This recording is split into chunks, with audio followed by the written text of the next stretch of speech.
Salam sehat, salam perubahan. Bertemu lagi dengan saya Intan Nilam di channel kesayangan kalian, Point News.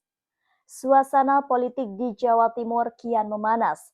Menjelang awal September 2025, berbagai elemen masyarakat dari Surabaya, Sidoarjo, Gresik, Lamongan, hingga Pasuruan menyatakan akan menggeruduk Gedung Negara Gerahadi pada Rabu 3 September 2025. Dalam aksi unjuk rasa besar-besaran, demonstrasi ini dipelopori oleh koalisi sipil yang menamakan diri Jawa Timur Menggugat dengan tokoh sentral pengacara dan aktivis kontroversial yang juga dikenal luas sebagai Cak Soleh ya, yang meski masih beberapa hari lagi, narasi aksi ini sudah menyebar masif di media sosial. Agenda aksi kita tentukan pada tanggal 3 September bertepatan dengan hari Rabu, yang mana kita akan membawa isu tiga. Satu, terkait korupsi. KPK harus tegas, KPK tidak boleh hanya berkutat pada teman-teman DPRD Jawa Timur, tetapi juga harus menetapkan Gubernur Jawa Timur sebagai tersangka di dalam dugaan korupsi dana hibah. Yang kedua, isu yang kita angkat adalah pengampunan pajak, di mana dalam beberapa bulan terakhir masyarakat dari Banyuwangi sampai Ngawi menuntut adanya pengampunan pajak, tetapi selalu ditolak, sampai kita juga menggugat ke pengadilan. Baru setelah diperiksa oleh KPK, Hovifah membuat pengampunan setengah hati khusus hanya ojol dan orang miskin. Orang miskinnya pun yang kategori sudah terdaftar di Kementerian Sosial. Isu yang ketiga kita angkat adalah terkait pelayanan pendidikan, di mana masih banyak pungli-pungli di SMA dan SMK negeri di Jawa Timur. Yang kedua, masih banyak penahanan ijazah di SMA, SMK negeri di Jawa Timur. Dan ini sudah kita tuntut bertahun-tahun, tetapi gubernur masih bidek, gubernur masih diem, gubernur tidak mau tahu terhadap urusan orang-orang kecil.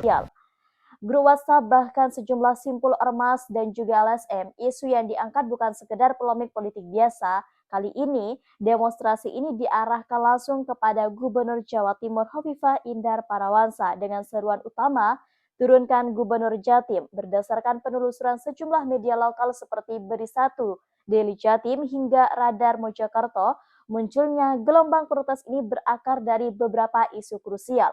Yang pertama, yaitu dugaan korupsi dana hibah triliunan rupiah. Laporan investigasi yang sempat beredar pada pertengahan 2025 menuding adanya ketidakwajaran dalam penyaluran dana hibah pemerintah Provinsi Jawa Timur yang mencapai triliunan rupiah.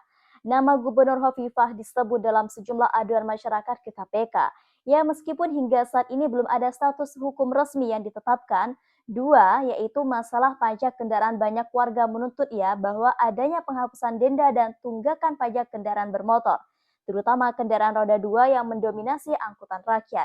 Mereka menyebut kebijakan Pemprov sebagai tidak berpihak kepada masyarakat bawah yang masih berdampak ekonomi pasca pandemi dan inflasi. Kemudian yang ketiga, tuntutan untuk pungutan di sekolah negeri. Isu ini pungli di SMA atau SMK negeri juga jadi sorotan ya. Bahkan sejumlah orang tua ini melaporkan adanya iuran sumbangan wajib di sekolah negeri yang memberatkan, bertentangan dengan prinsip pendidikan gratis yang dijanjikan pemerintah. Nah, aksi 3 September ini bukan muncul secara spontan ya. Di balik gerakan ini berdiri Cak Soleh, pengacara dan aktivis yang dikenal sebagai dengan sikap vokalnya terhadap kebijakan publik yang dianggap sewenang-wenang dalam pernyataan kepada media yang menyebutkan bahwa tidak ada alasan bagi Gubernur Hovifah Indar Parawansa untuk berdiri bertahan di posisi saat rakyatnya sendiri merasa dihianati. Ia dan para relawan mendirikan posko aksi 3 September di Taman Apsari Surabaya hanya sepelemparan batu dari Gedung Gerahadi. Bahkan posko ini menjadi pusat konsolidasi, diskusi dan juga distribusi materi kampanye aksi, poster, banner bahkan konsumsi. Ada juga ya tagar turunkan Hovifah sudah mulai tersebar, namun tak semua pihak sepakat dengan gerakan ini. Sejak 22 Agustus mulai muncul pesan berantai di WhatsApp dan juga Facebook yang menyerukan agar masyarakat ini tidak terprovokasi. Pesan-pesan tersebut menyebut bahwa aksi 3 September ini adalah bagian dari manuver politik segelintir elit, bukan aspirasi murni masyarakat. Di Radar Kota Mojokerto misalnya muncul juga kekhawatiran warga terhadap narasi aksi yang dianggap bisa menciptakan kekacauan dan konflik horizontal. Radar Mojokerto melaporkan keresahan ini dengan tajuk "Warga Kota Resah Beredar Ajakan Turunkan Gubernur". Bahkan hingga berita ini ditulis belum ada pernyataan resmi dari Gubernur Hovifah Indar Parawansa ataupun perwakilan Pemprov Jatim.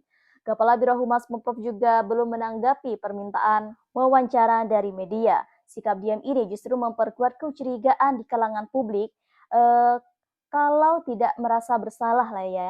Kenapa diam? Ujar salah satu orator dalam diskusi publik di Taman Apsari yang direkam oleh kanal YouTube Aktual Jawa Timur.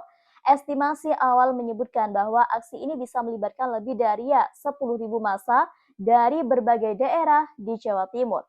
Meski belum ada konfirmasi resmi soal izin dari Kepolisian Daerah Jawa Timur, pihak Jawa Timur menggugat menyatakan bahwa mereka ini siap menjaga ketertiban selama aksi berlangsung.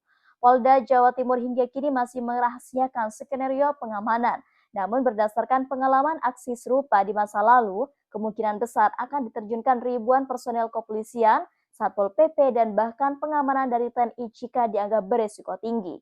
Seorang sumber internal dari lingkungan keamanan yang tidak ingin disebutkan namanya menyatakan bahwa kepada wartawan, kepolisian tengah menyusun skema pengalihan lalu lintas besar-besaran di area Jalan Gubernur Suryo, Jalan Tunjungan, dan Jalan Pemuda. Area strategis yang biasanya ramai kendaraan, menurutnya intelijen juga memonitor kemungkinan infiltrasi kelompok ekstrim atau oportunis yang bisa memanfaatkan momen aksi untuk menciptakan kekacauan. Sikap diam dari Pemprov Jawa Timur, khususnya dari Gubernur Hovifah sendiri, mulai menuai spekulasi. Beberapa pengamat menilai bahwa strategi diam yang digunakan merupakan upaya meredam konflik agar tidak memperbesar panggung politik lawan. Namun di sisi lain, sebagian menganggap bahwa tidak adanya klarifikasi atau tanggapan mempertegas kesan bahwa Pemprov ini sedang berada dalam tekanan atau krisis legitimasi. Pihak penyelenggara termasuk M. Soleh telah menyatakan bahwa aksi akan dilaksanakan secara damai tanpa provokasi dan akan berakhir pada sore hari. Namun sejarah unjuk rasa di Indonesia ini menunjukkan bahwa masa besar yang tidak terkoordinasi dengan baik rentan terhadap konflik, baik vertikal dengan aparat maupun horizontal dengan kelompok tandingan. Pihak Jawa Timur menggugat menyatakan akan membawa petisi rakyat dengan ribuan tanda tangan sebagai bentuk tekanan moral kepada Pemprov. Bagi publik, aksi ini bukan hanya soal siapa yang benar atau siapa yang salah. Ini adalah pertarungan tentang hak untuk bersuara, akses terhadap keadilan dan integritas kepemimpinan. Tanggal 3 September 2025 bisa menjadi hari biasa, bisa juga menjadi awal dari perubahan besar. Semua tergantung pada bagaimana pemerintah merespon, bagaimana massa mengatur diri, dan bagaimana aparat menjaga netralitas.